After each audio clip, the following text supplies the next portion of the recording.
6th Tamil term 3ல் இயல் 3ல் மனிதநேயங்கிற lesson பார்க்கலாம். இல்லாதவர்க்கு கொடுத்து மகிழ்வதே ஈகை. அருள், பொறுமை, பரிவு, நன்றி உணர்வு, இன்சொல் பேசுதல் இதெல்லாம் நம்ம வாழ்க்கைக்கு தேவையானது அப்படின்னு சொல்கிறாங்க. வாழ்க்கை வாழ்வதற்கு தேவையானது அருள், பொறுமை, பரிவு, நன்றி உணர்வு, இன்சொல் பேசுதல். எல்லா உயிர்களிடமும் அன்பு செலுத்துதல் வேண்டும். இதை தான் நம்ம மனிதநேயம் அப்படின்னு சொல்கிறோம். கடலுள் மாய்ந்த இளம்பெரும் வழுதி என்ன சொல்லியிருப்பாருன்னா, புறநானூற்றில் தமக்கென முயலா நோன்றால் பிறர்க்கென முயலுனர் உண்மையானே அப்படின்னு சொல்லியிருப்பார். வள்ளலார் அவரை பற்றி ஃபஸ்ட்டு சொல்கிறாங்க. வள்ளலார் பார்த்திங்கன்னா, அவர் ஒரு தடவை ஒரு சத்திரத்தில் தூங்கிட்டு இருக்கும்போது திருட அவருடைய கடுக்கனை ஒரு பக்கம் இருக்கிற கடுக்கனை கழட்டிட்டுவான்.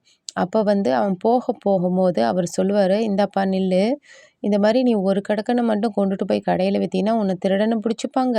நான் அந்த பக்கம் திரும்பி பருக்கிறேன், இன்னொரு கடுக்கனையும் கழட்டிட்டு போனீங்கன்னா 2 கடுக்கனும் சேர்த்து விற்றீங்கன்னா உன்னை திருடன்னு சொல்ல மாட்டாங்க அப்படின்னு அவர் சொல்லி திருடங்கிட்ட கூட அன்போட பரிவோடு நடந்துப்பார். அதாவது தம் பொருளை கவர்ந்தவரிடம் கூட அன்பு காட்டியவர் வள்ளலார்.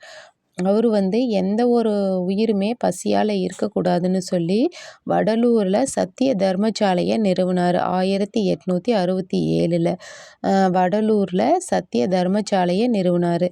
வாடிய பயிரை கண்ட போதெல்லாம் வாடினேன் வள்ளலார்.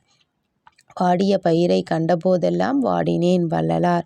அடுத்தது அன்னை தெரசா. அவங்களுக்கு பார்த்திங்கன்னா 1979 நோபல் பரிசு கொடுத்துருப்பாங்க. அடுத்தது 1980 பாரத் ரத்னா விருது கொடுத்துருப்பாங்க. 1990 நெல்சன் மண்டேலாவுக்கும் அப்புறமேட்டுக்கு அம்பேத்கருக்கும் 2 பேர்த்துக்கும் பாரத் ரத்னா விருது கொடுத்துருப்பாங்க. அன்னை தெரசா ஒரு தடவை சாலையில் நடந்து போயிட்டுருக்கும்போது ஒரு அம்மா, வயசான அம்மா படுத்திருப்பாங்க. அப்போ இந்த மாதிரி என்னை தொடாதீங்க, எனக்கு தொழுநோயின்னு சொல்லுவாங்க. அப்புறம் அதை பார்த்துட்டு தான் அந்த அம்மா, இந்த மாதிரி இந்த ஊரில் நிறைய பேர் இருக்காங்களா, அவங்களுக்கு உதவி பண்ணணுன்னு சொல்லி வாழ்க்கை முழுக்க தொழுநோய்களுக்காரங்களுக்கு உதவி செஞ்சு இந்தியாவிலேயே இருந்தாங்க அந்த அம்மா. அன்னை தெரசா மக்களுக்கு செய்யும் பணியை இறைவனுக்கு செய்யும் பணி என்று வாழ்ந்தார். அதனால் அமைதிக்கான நோபல் பரிசு அவரை தேடி வந்தது 1979. வாழ்க்கை என்பது நீ சாகும் வரை அல்ல, மற்றவர் மனதில் நீ வாழும் வரை. அன்னை தெரசா. கைலாஷ் சத்யார்த்தி அப்படிங்கிறவர் பார்த்திங்கன்னா, அவருக்கு நோபல் பரிசு கொடுத்தாங்க. அமைதிக்கான நோபல் பரிசு கொடுத்தாங்க. எப்போன்னா 2014 கைலாஷ் சத்யார்த்திக்கு நோபல் பரிசு கொடுத்தாங்க. அதாவது சின்ன வயசில் ஸ்கூல் போக முடியாமல் குழந்தை தொழிலாளர்களாக வேலை செய்கிற குழந்தைகளை அவங்கள தேடி கண்டுபிடிச்சி அவங்களுக்கு உணவு, கல்வி இதெல்லாம் வழங்கினார். அதுக்காக தான் அவருக்கு கொடுத்தாங்க. இந்த மாதிரியான குழந்தை தொழிலாளர் முறையை ஒழிக்கணும், அந்த குழந்தைகளுக்கு தேவையான கல்வியை கொடுக்கணும் அப்படின்னு சொல்லி அவர் ஆரம்பித்தது தான் குழந்தைகளை பாதுகாப்போம் அப்படிங்கிற அந்த இயக்கம். குழந்தை தொழிலாளர் முறையை ஒழிக்க பாடுபட்டு வருகிறார். கடந்த 30 ஆண்டுகளில் 86,000 குழந்தை தொழிலாளர்களை மீட்டிருக்காரு.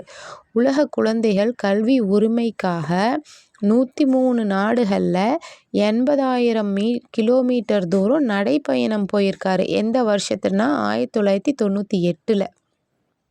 இந்த மாதிரி குழந்தைகளோட கல்வி மற்றும் உரிமைக்காக நாடு கடந்து பரப்புரை ஆற்றி வருகிறார். யாருன்னா இவர் கைலாஷ் சத்யார்த்தி அப்படிங்கிறவர். குழந்தைகளை தொழிலாளர்களாக மாற்றுவது மனித தன்மைக்கு எதிரான குற்றம். உலகத்தை குழந்தைகளின் கண் கொண்டு பாருங்கள், உலகம் அழகானது. இந்த வேர்டை யார் சொல்லியிருப்பாங்கன்னா கைலாஷ் சத்யார்த்தி அப்படிங்கிறவர் சொல்லியிருப்பார். தேங்க்யூ.